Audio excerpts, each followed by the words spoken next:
Greetings, Eric Packer, naturopath from New Zealand and the author of Candida Crusher and the formulator of the CanXida range of products. I've got a question here through my Facebook page from a guy called Martin. Martin is in the UK, it's England. And Martin is saying, Eric, how do I manage my Candida during travel? I basically want to know how to manage my Candida diet when I'm traveling. And how do I do the diet? Because I'm always on the move. Okay, Martin, that's a good question. Well, if you're always on the move, like me, well, I used to be always on the move and do a lot of traveling with my company years ago. And it's exciting initially when you do it, but then you soon get sick and tired of all this travel.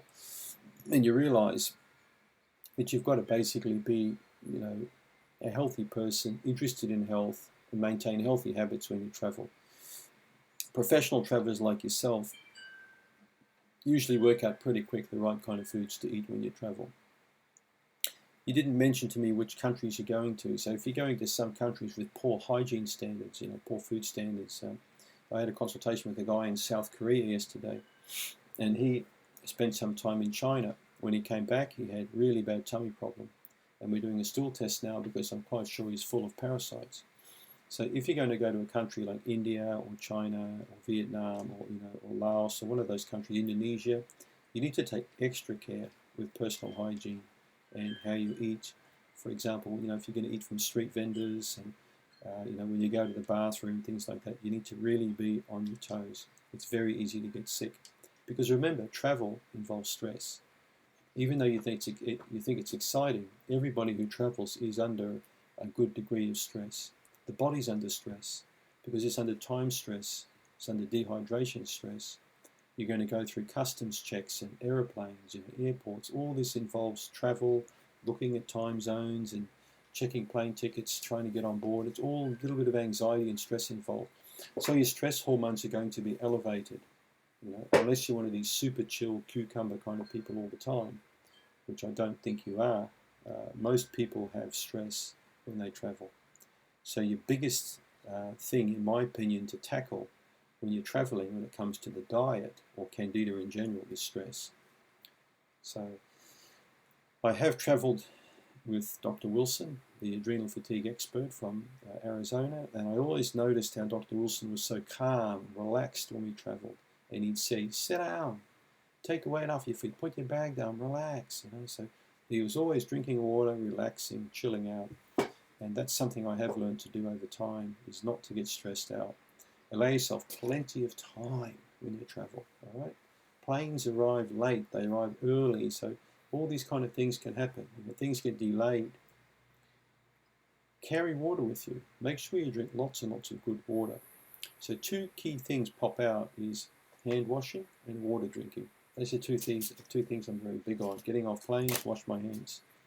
On the plane, wash my hands. You're touching surfaces everywhere.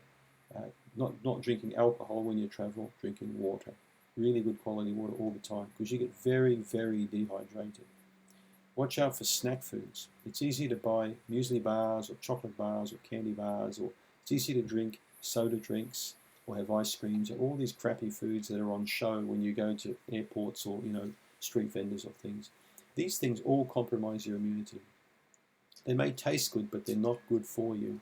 So drink water, cut the crap out of the diet, quickly find places. We're lucky today with the mobile phone. We can do a quick Google search for a really good restaurant or a good place to eat, and you can eat very high quality food in most places you travel to, regardless of where you go. That's one advantage of having Google now, is being able to quickly locate places, for example, like really good places to eat. When I grew up, there was nothing like that at all. You had to look at Lonely Planet guys or stuff like that. But now you just push a few buttons on a phone, poof, it's got your location, it shows you exactly where to eat. For example, I love Japanese food, especially high quality fresh Japanese food. So when I travel around New Zealand and Australia a lot, I grab my iPhone and I type in best Japanese restaurant Melbourne, for example. And then 3 or 4 would come up, and I check some reviews. And I went to a really good one, for example, in Melbourne, and it was fantastic food. It was like really fresh sashimi and beautiful seaweed, and the Google takes you straight to that place. Catch a Uber, get straight to the restaurant. See, these are all things we can do with technology, all the advantages. So Get lots of good sleep when you're traveling, okay? Because you get very tired when you travel, so you must get plenty of sleep. It's easy to go to a new city and get excited and want to walk all around the place, or get in a taxi cab and go all around, and it just adds to exhaustion. So as soon as you've done your trip, you're there, you relax, you go relax for a while, chill out. And if you're tired, go and sleep for a few hours. You're going to just pick up your immune system. It's going to stop you sliding into deeper stress, which is going to compromise your immune system even more. Okay? Good food, lots of water, lots of relaxation. Plan your travels well. Have your paperwork done beforehand. Take the edge off stress by organising yourself properly before you go. That's a smart move. That's how you're going to manage your Candida really well. Okay? Some patients I speak to are so anal, they actually work out all the restaurants or all the places to shop or buy good food before they even go. They write it down on paper. They've got everything planned out, So planning is a smart thing, because then when you get there, you don't have to worry about anything, because you know exactly what you're going to do. So that's how you're going to manage your Candida, is a bit of planning. Stick with natural foods when you travel. Try not to eat a lot of processed foods, and spend the money and eat in better quality restaurants rather than the real budget sort of places. I was very disappointed when I go to Los Angeles, for example. I find it hard to find good food in Los Angeles. And even when I order a healthy breakfast, they bring out this crappy food. I wouldn't even feed my dog some of the stuff that I've been served up in so-called health places, So, but no matter where you go, the choice is yours. You can still manage to get good food, right? So, just to recap on a few things again. Organise your time properly. Work out where you want to go. Get your paperwork in order. Okay. Leave lots and lots of time for travel, because always unforeseen things happen. Another good tip I learned from experienced travellers was inside your suitcase or rucksack or bag is have a list that's been laminated with exactly all the things that you need. So when you pack, everything's there. You look at that list, oh, I forgot this, or oh, I forgot that, and everything goes in the bag. And you can find some of these lists actually on the internet if you look, from very experienced travellers. You can take technology with you, again, but scope all that out properly.